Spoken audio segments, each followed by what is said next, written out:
자, 시편 35편 11절로부터 18절까지 말씀입니다. 지난 토요일에 우리는 시편 35편 금요일에 1절과 2절을 우리가 함께 나누었고, 토요일 새벽에 3절부터 10절까지 말씀을 같이 나누었는데, 토요일 날 유튜브 방송이 되긴 했지만 많은 분들이 보지 못했을 수도 있는데요. 자, 오늘 이제 그 11절부터 18절까지 말씀을 보겠습니다. 제목이 주께서 갚아주세요 하는 제목입니다. 이 제목을 정하면서 다윗이 느끼고 있었던 이 마음을 우리도 함께 느끼면서 신자로서의 우리들의 삶 속에 언제든 부딪혀올 수 있는 이런 위기를 우리가 어떻게 믿음으로 극복할 수 있는가 하는 것에 대해 우리 마음을 같이 나누어 보도록 하겠습니다. 본문을 먼저 볼게요. 시편 35편 11절부터 18절까지 말씀입니다. 불의한 증인들이 일어나서 내가 알지 못하는 일로 내게 질문하며 내가 알지 못하는 일로 내게 질문을 한다. 이 사람들이 자신의 마음속에 있는 그 다윗의 마음속에 있는 본래의 생각과 아무 상관도 없는 자기들의 나름대로 추론을 해서 자기들 하고 싶은 이야기를 마구 하는 그런 사람들. 내게 선을 악으로 갚아 나의 영혼을 외롭게 하나.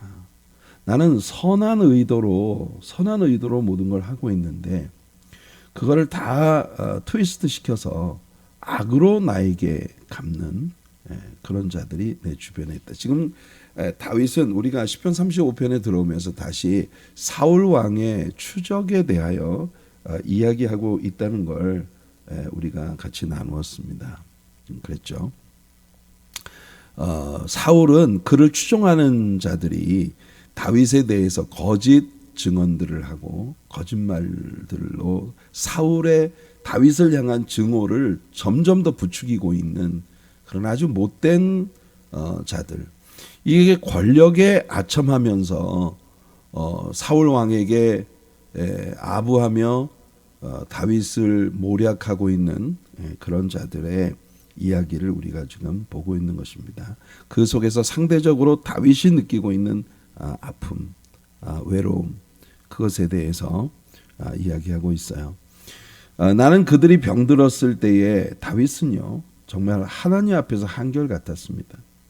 그들이 병들었을 때에 굵은 베옷을 입으며 금식하며 내 영혼을 괴롭게 하였더니, 다윗은 그들을 위해서 어려움을 당할 때 그들을 위해 슬픔을 함께 나누고 금식하면서, 심지어 하나님 앞에 금식하면서 자신의 영혼을 괴롭게 하면서까지 그 영혼들을 위한 기도를 드렸는데, 결국은 그 기도가 내 품으로 돌아왔도다. 신약 성경에서 예수님의 가르침을 생각나게 하는 다윗의 이야기입니다. 내가 나의 친구와 형제에게 행함같이 그들에게 행하였으며 내가 몸을 굽히고 슬퍼하기를 어머니를 곡함같이 하였도다. 진짜 지금 자기를 괴롭히고 있는 이 원수들에 대해서 다윗이 하고 있는 말이, 그들이 마치 내 친구이고 형제인 것처럼 내 친구와 형제에게 하는 것과 같은 진심의 마음을 가지고 대하고 있는데, 마치 어머니를 잃어버렸을 때 슬피 곡을 하는 것처럼 그렇게 그들이 괴로움을 당할 때 아픈 마음을 가지고 기도했는데, 그러나 내가 넘어짐에, 자, 다윗이 사울 왕의 추격을 받으면서 언제나 생명이 위경에 처해 있는 그런 어려운 일을 만날 때 그들이 기뻐하여 서로 모이며 불량배가 내가 알지 못하는 중에 모여서 나를 치며 찢기를 맞이하니하도다. 참 인생이 잔인해요. 다윗이 굉장히 정상적이었을 때는 친구처럼 지내던 사람들도 다윗이 사울 왕에게 쫓겨서 괴롭힘을 당하는 자리에 빠지게 되자 갑자기 표면에서 사울 왕에게 아첨하며 다윗을 인간 취급도 안 하는 이런 일들로 다윗의 마음에 아픔을 주고 있는 모습입니다. 그들은 연회에서 망령되이 조롱하는 자같이 나를 향하여 그들의 일을 갈도다. 연회에서 망령되이 조롱하는 자라고 하는 것은요, 원래 고대 사회 때부터 특히 왕정 통치 시대에 그 왕의 궁궐에서 식사 때마다 스탠딩 코미디를 하는 그런 자들을 이제 그 사용을 하고 있었던 그런 일들이 있었습니다. 그러니까 여러분 왜 요즘에 그 스탠딩 코미디 이런 거 있잖아요. 그게 벌써 옛날 왕정 통치 시대에 궁궐에서 궁궐 광대, 궁중 광대라고 일컬어지는 그런 사람들이 왕의 식탁 옆에서 왕을 계속 웃겨주는 조크를, 근데 그들이 사용하는 그런 조크가 굉장히 냉소적이고 세상에 있는 모든 것을 풍자적으로 비꼬면서 하는, 마치 그런 자들처럼 다윗을 식탁에서 진짜 그 반찬거리처럼 다윗을 계속 씹고 있는 이런 이야기, 이런 일들을 그들이 하고 있었다는 거예요. 자, 다윗이 한탄합니다. 주여, 어느 때까지 관망하시려 하나이까? 어느 때까지입니까, 주님? 내가 얼마나 더 참아야 합니까? 애통하죠. 내 영혼을 저 멸망자에게서 구원하시며 내 유일한 것을 사자들에게서 건지소서. 내가 대회 중에서 주께 감사하며 많은 백성 중에서 주를 찬송하리이다. 자, 오늘 이 본문의 내용을 우리가 한번 상세히 살펴보도록 할게요. 다윗은 오늘 본문 가운데에서 자신을 추적하며 자신을 괴롭게 하는 사울 왕 앞에서 자신의 무죄함을 증거하는 그런 자신의 고백들을 나열하고 있는 것입니다. 사울 주변에는 사울의 간신배들이 다윗을 계속해서 사울 왕을 배신하는 자로 그렇게 몰아가고 있는 그런 자들이 거짓말과 위증들로 다윗을 점점 더 공경에 빠뜨리는 그와 같은 일들이 계속되고 있었던 거예요. 자, 이런 시츄에이션을 표현하고 있는 다윗의 이야기를 직접 들어볼게요. 시편 27편 12절을 보면 내 생명을 내 대적에게 맡기지 마소서. 위증자와 악을 토하는 자가 입만 열면 다윗에 대해서 악한 것들을 토하는 그런 자들이 일어나 다윗을 치려하고 있다고. 다윗은 항상 이런 일에 그 위기를 느끼고 있어요. 그러니까 자신에 대해서 곡해하면서 아주 거짓된 그런 소문들과 위증들로 자신에 대해서 악한 말을 하고 있는 그런 자들의 그 악한 말들로 인한 다윗의 괴로움과 상처를 다윗은 이렇게 표현을 하고 있는 것입니다. 하나님께서는요, 신명기 19장을 보시면, 여러분, 신명기 19장을 보시면 이 위증에 대한 하나님의 계명이 나옵니다. 어떤 사람을 고발을 하려고 하면, 어떤 사람에 대해서 그 accusation을 하려고 하면 최소한 2명의 증인이 있어야 된다. 그럼 고발하려는 사람과 2명의 증인, 최소한 3명의 증인의 입으로 이 사건을 확정해라. 이렇게 하나님이 말씀하십니다. 확실한 증거도 없이 위증으로 형제를 모함하는 자에 대해서 엄벌에 처할 것을 하나님께서 이 신명기 19장의 계명에서 선포를 하셨습니다. 다윗은 사울 앞에 당당했어요. 다윗이 사울을 죽일 수 있었지만 사울을 죽이지 않고 살려둔 후에 다윗이 사울에게 이렇게 말을 합니다. 우리가 사무엘상 24장 10절을 보면 오늘 여호와께서 굴에서 왕을 내 손에 넘기신 것을 왕이 아셨을 것이니이다. 어떤 사람이 나를 권하여 왕을 죽이라 하였으나 내가 왕을 아껴 말하기를 나는 내 손을 들어 내 주를 해하지 아니하리니 그는 여호와의 기름 부음을 받은 자이기 때문이라 하였나이다.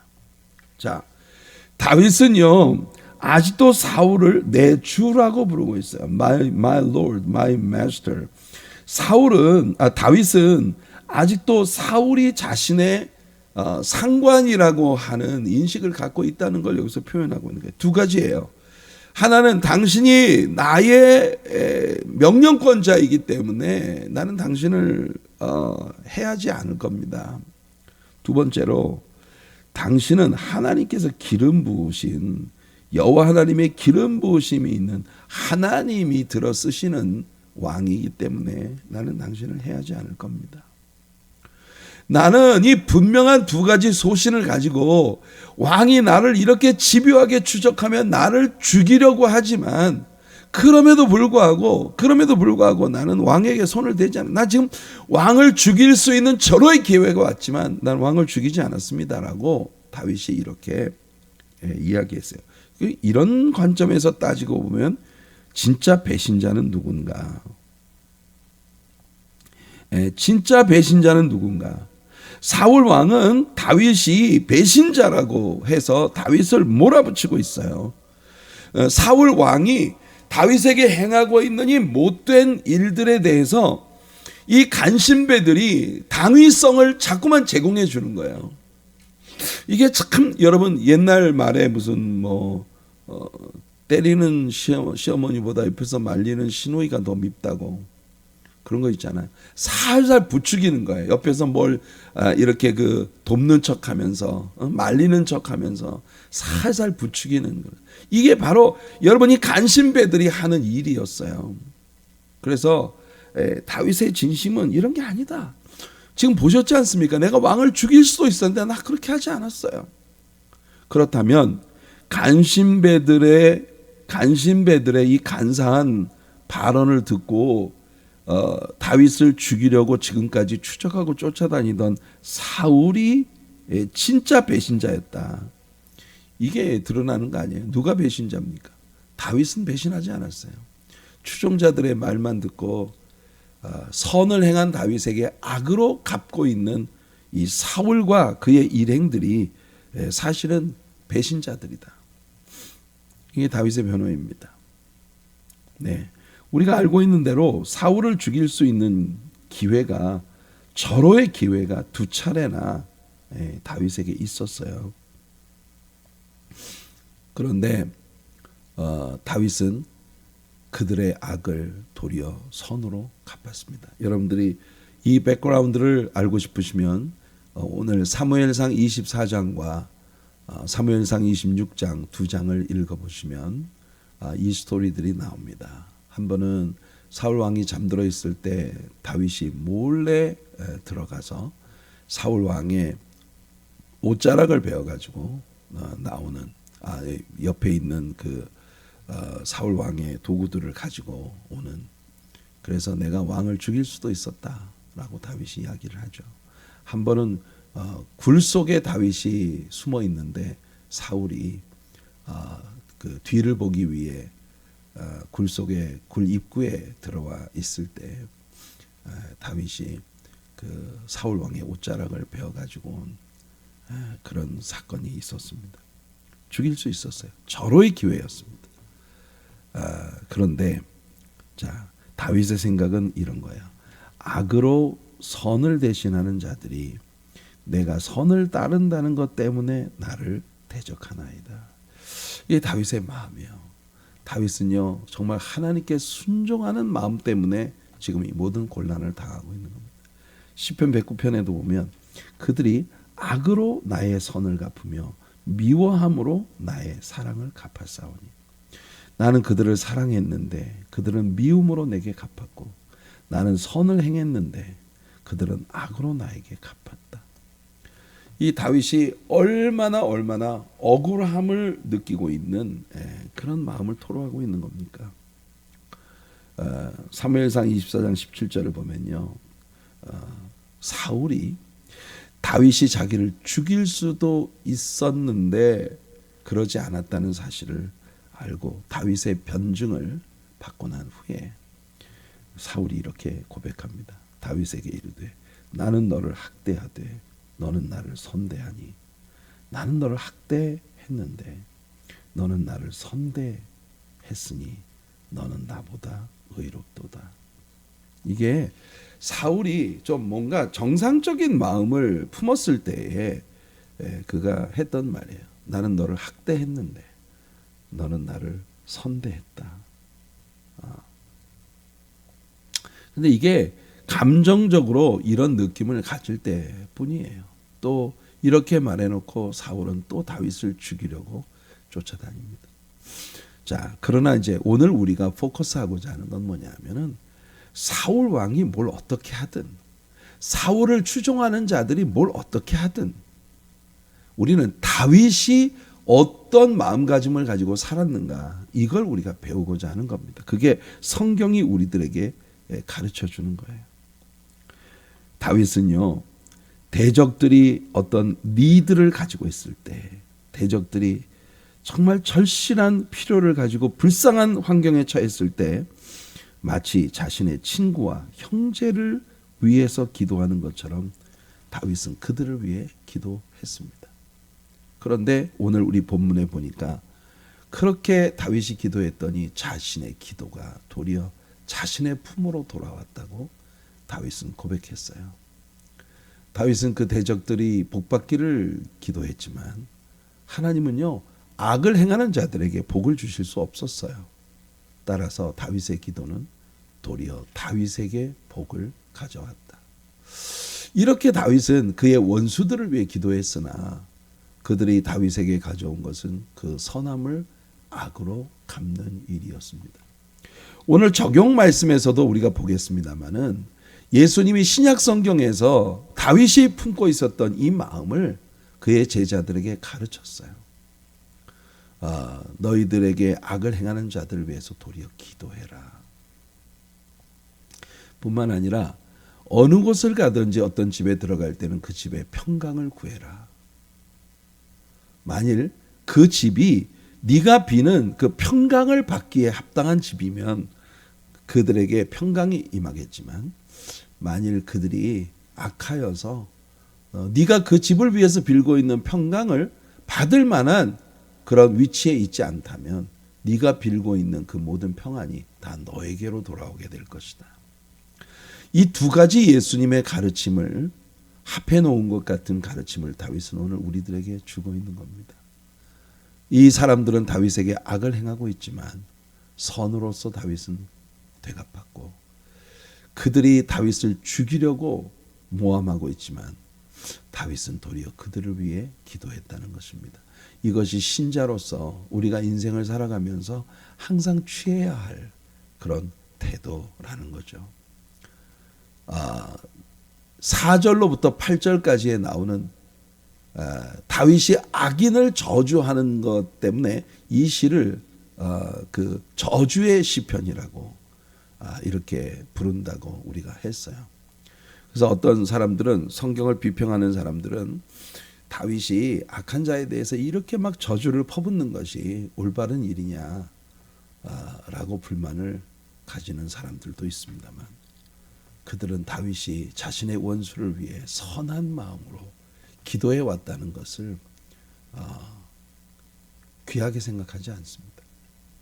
언제나 비평을 위한 비평을 하는 자들이기 때문에 우리 인생 살아가다 보면 그런 경우를 당할 때가 정말 많아요. 사울의 추종자들은 아주 악한 언어들로 여러분 사람의 마음을 찢어발기는 사람들은요 입에 독이 있어요. 입만 열면 아주 냉소적이고 sarcastic한 그런 표현들로 사람을 비꼬고 사람의 마음에 상처를 입히는 그런 것이 아주 특징인 그런 것이 장기, 자신의 장기라고 생각하는 사람들이 굉장히 어떤 일을 굉장히 왜곡시켜서 아주 sarcastic하게 냉소적으로 말을 하는 것을 재주라고 생각하는 사람들이 있어요. 여러분들은 꿈에라도 그런 재주를 가진 사람들이 되지 마시기 바랍니다. 그거는 상대방의 마음을 찢어놓는 일이에요. 자, 다윗이 이 일들에 대해 어떻게 고백하고 있는지 보세요. 15절, 오늘 본문 15절을 보니까 그러나 내가 넘어짐에 그들이 기뻐하여 서로 모이며 불량배가 내가 알지 못하는 중에 모여서 나를 치며 찢기를 맞이 아니하도다. 다윗은요, 아주 정말 산산이 찢겨지고 있는 그런 자신의 마음의 상처들을 이렇게 고백하고 있어요. 16절에 아까 제가 본문을 읽으면서 얘기했습니다만 연회에서 망령되이 조롱하는 자같이, 이 연회에서 망령되이 조롱하는 자가 누구냐면은 바로 궁정광대예요. 궁정광대. 이 궁정광대란 옛날에 그 궁궐에 왕을 엔터테인 하기 위해서 왕의 식탁에 서서 스탠딩 코미디를 하는 사람. 아주 이 사회에 대한 풍자적인 냉소적인 그런 것들로 왕을 웃기는, 그래서 식사를 하는 시간을 이제 그 행복하게 만들어 준다는 그런 개념이겠죠. 그러니까는 왕의 마음을 편안하게 해주기 위한 그런 왕을 경호하는 자들에 의해서 고용되어진 궁정광대들이 있었습니다.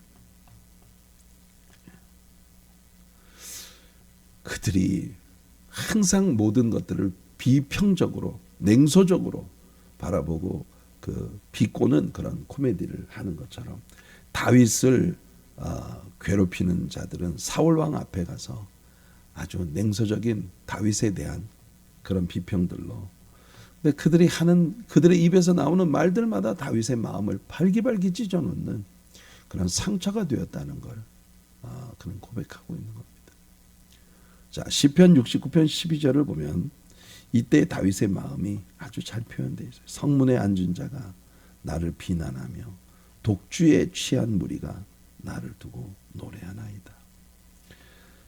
우리가 인생 살면서 사면초가에 몰려있는 그런 어려운 환경 가운데 있을 때 사람들의 마음에 제일 큰 상처가 되는 무게는 뭐냐면은 내 주변에 있는 사람들이 나에 대해서 아주 부정적인 시각으로 나를 바라보고 부정적인 그런 언어들을 내뱉고 있다는 것이 사람의 마음을 참 잔인하게 짓밟아 놓습니다.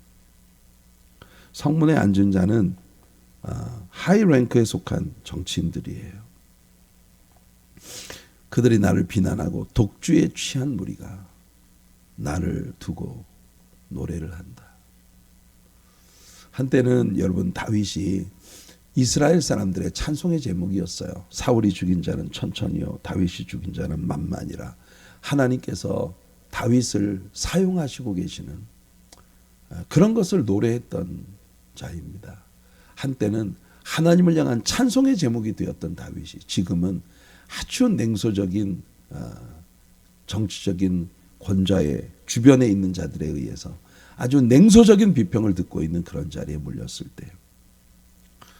이게 여러분 근자에 들어서 한국의 그 인터넷을 통한 댓글, 아주 나쁜 악의적인 그런 그 비평들, 이런 것들을 통해서 얼마나 많은 유명인들이 견디지 못하여 자살을 하게 되는 이런 일들이 벌어지는 것 봅니까? 자, 다윗은 하나님께 여쭙습니다. 하나님, 어느 때까지니까? 어느 때까지니까? 언제까지 관망만 하려 하십니까? 주여, 어느 때까지 관망하시려 하나이까? 내 영혼을 저 멸망자에게서 구원하시며 내 유일한 것을 사자들에게서 건지소서. 여러분, 얼마나 많은 때 우리들도 이런 질문을 하나님께 드리고 있나요? 다윗이 이런 질문을 어느 때까지니까? 라는 질문을 드렸던 것은 여기가 처음이 아닙니다. 우리가 이미 공부한 시편 6편 3절에서도 다윗은 나의 영혼도 매우 떨리나이다. 여호와여, 어느 때까지니까? 하나님, 이렇게 하나님께서 모른 채 하신다고 느껴지는 그런 이 일들이 언제까지 계속되도록 내버려 두시렵니까? 그렇게 다윗은 말하고 있는 거예요. 얼마나 많은 때 우리들도 이런 질문은, 여러분 다윗은 확신합니다. 여호와 하나님께서 자신의 모든 선한 일들을 때가 되면 반드시 보상해 주실 것이라는 걸 다윗은 믿고 있어요. 하지만 그게 언제인가가 문제입니다. 그때가 올 때까지 나는 과연 견딜 수 있는 것일까? 여러분, 이런 불안함이 얼마나 많이 우리들의 마음에 찾아옵니까? 하나님께 대한 다윗의 첫 번째 찬양은, 이제 이 모든 이 시가 다윗의 찬양으로 돌아갑니다.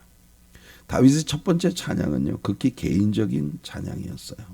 그러나 이 찬양은 나중에 모든 회중들 앞에서 대회에서, 예배 가운데에서 하나님께 올려드리는 찬양으로 확대되어 나갑니다. 여러분, 끊임없이 하나님께 자신의 마음을 쏟는 그런 믿음으로 살아가는 사람에게 하나님이 주시는 복이 바로 이런 겁니다. 시편 35편 9절과 10절 보세요. 내 영혼이, 이건 다윗이 극히 개인적인 상황에서 하나님께 올려드리는 노래예요. 내 영혼이 여호와를 즐거워하며 그의 구원을 기뻐하리로다. 내 모든 뼈가 이르기를. 우리 이거 배웠죠? 내 모든 뼈라는 건 나의 전 존재가 여호와를 찬양하고 있다. 여호와와 같은 이가 누구냐? 그는 가난한 자를 그보다 강한 자에게서 건지시고 가난하고 궁핍한 자를 노력하는 자에게서 건지시느니라 하리로다. 이 개인적인 자기 그 개인의 내면에서 일어난 이 찬양이, 오늘 이 시편의 오늘 본문의 마지막 절을 보면은 18절에 내가 대회 중에서 주께 감사하며 많은 백성 중에서 주를 찬송하리이다. 하나님은요, 오늘 여러분들이 은밀한 중에 하나님 앞에 품고 있는 마음을 보시는 분이십니다. 꿈에라도 여러분들의 마음속에 아주 냉소적이고 비평적인 그런 언사들을 가지는 게 여러분들의 삶의 습관이 되는 그런 분들이 되지 마시길 바라요. 여러분들은 항상 다윗과 같은 마음을 품는 여러분들이 되시기 바랍니다. 다른 사람들에 대해서 비평적이고 냉소적인 그런 언사가 습관처럼 입에 배 있는 사람들, 여러분들 그런 습관이 여러분들에게서 사라지고 여러분들의 마음은 은밀한 곳에서 하나님을 찬양하고 은밀한 곳에서 나에게 악을 행하는 자들을, 그들을 위한 중보의 기도와 정말 하나님 앞에 간절히 그들의 평안을 비는 그런 마음을 가질 때 하나님께서는 결국 모든 회중들 앞에서 여러분들이 당당하게 나를 도우신 여호와 하나님을 찬양할 수 있는 그런 자리에 하나님이 여러분들을 세워주신다는 겁니다. 이것이 예수님께서 제자들에게 가르치신 말씀이에요. 나는 너희에게 이르노니 너희 원수를 사랑하며 너희를 박해하는 자를 위하여 기도하라. 너희 원수를 사랑하며 박해하는 자를 위해 기도해라. 이같이 한즉 하늘에 계신 너희 아버지의 아들이 되리니. 여러분, 우리가 이 세상에 벌어지는 모든 일들을 무엇과 바꾸겠어요? 우리가 하나님 아버지의 자녀가 되는 일과 과연 무엇을 바꿀 수 있겠습니까? 이는 하나님이 그 해를 악인과 선인에게 비추시며 비를 의로운 자와 불의한 자에게 내려주심이라. 하나님은 햇빛을 악인이라고 안 비춰주시고 의로운 자에게만 비춰주신다든지, 비를 선인에게만 내리시고 악인에게 내리지 않는다든지, 하나님은 골고루 모든 사람들에게 은총을 부으시는 분이시다. 그러니 하나님 앞에 우리가 이런 은혜를 구하는 것이, 아까도 말했습니다만 예수님은 어디를 가든지 사람들의 평안을 위해서 기도해라. 그들이 그 평안을 받아들일 수 있는 사람들이 아니라면 네가 빌고 있는 그 모든 평화가 다 너에게로 돌아오게 될 것이다. 오늘 예수님이 주시는 가르침입니다.